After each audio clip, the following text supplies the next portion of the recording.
Hey everyone, I am Jeremy and this is Disciple Makers. This is a place where we are courageously striving to multiply followers of Jesus Christ. We believe that everyone should be a disciple and that everyone should be discipling. Today, I have here a $50 bill. If somebody was to offer you this $50 bill, they walked up to you and randomly said, "Here, take this $50 bill." What would your reaction be? First of all, you'd probably be taken aback, you'd be suspect, you'd be skeptical. Wait, what do I need to do for that? Why are you giving me that? Where are there strings attached? What do I need to give you? My email? What do I need to do? Am I gonna get signed up for something that I don't want? We have all these questions.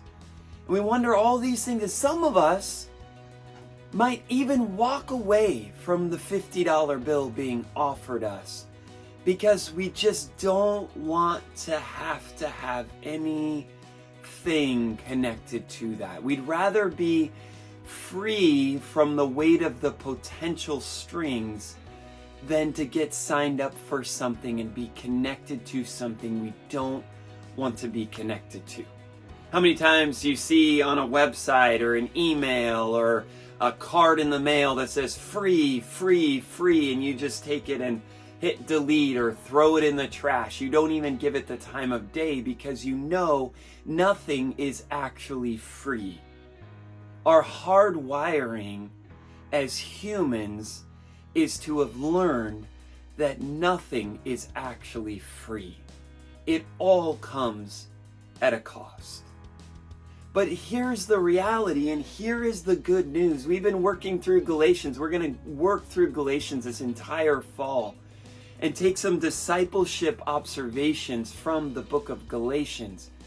Paul here says this gospel, this good news, it's good because it's free. It's good because there are no strings attached. There is this grace, and the reason it's grace is because when it's offered to you, there's no conditions, there's no strings, there's no lines of like small print that says here's what you need to do to receive it. And isn't it interesting that this church at Galatia, the churches today, our church, my church, your church, if you go to a different church, we have a hard time even in our churches with grace. I'm going to say this again. We have a hard time as Christians and in our churches with grace.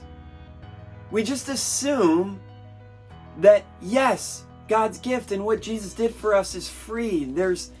He did it out of his love and his grace for us. But I also have to do these things to make sure I'm on the right side of it.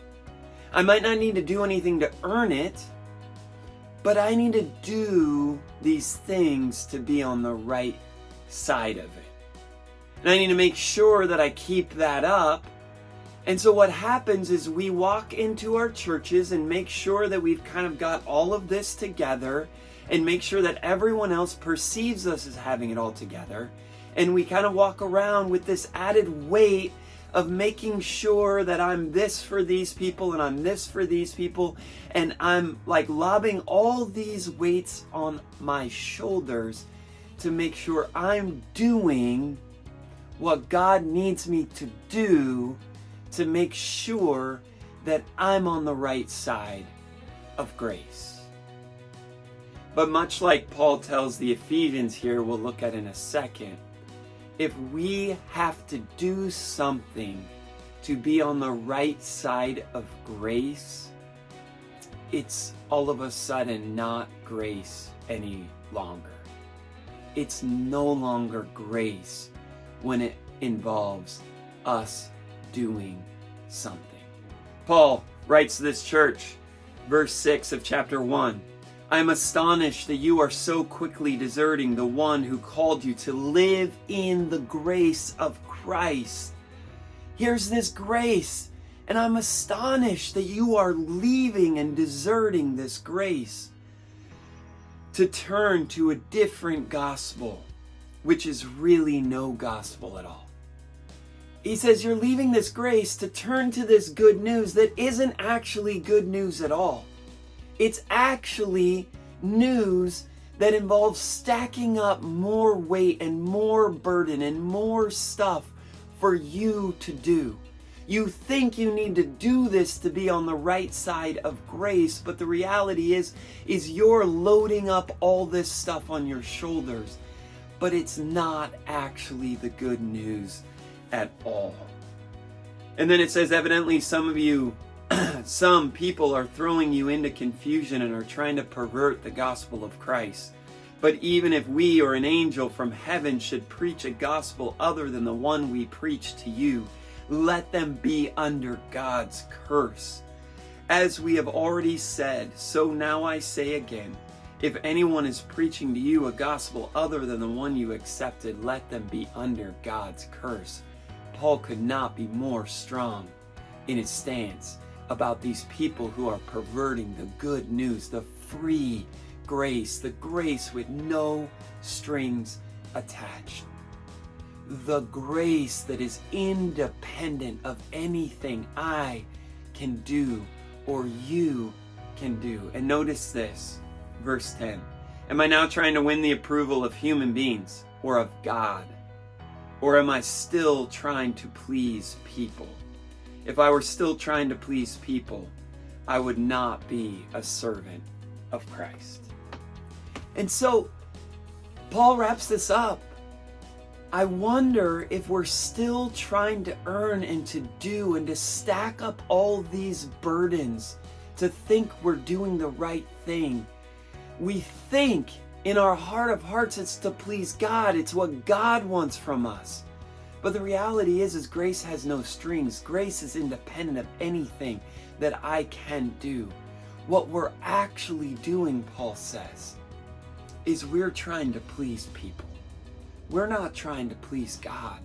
We're trying to make sure our friends, our fellow churchgoers, our neighbors look at us and say, Jeremy, you're doing a good job. Keep it up. And when I feel like I mess up, I hide and I cover up, or I pretend that I'm still doing all these things to please these people, not God.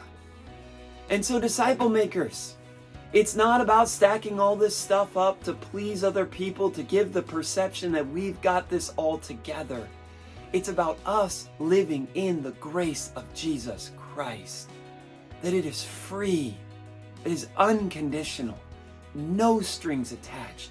It is simply being offered, and we can accept it.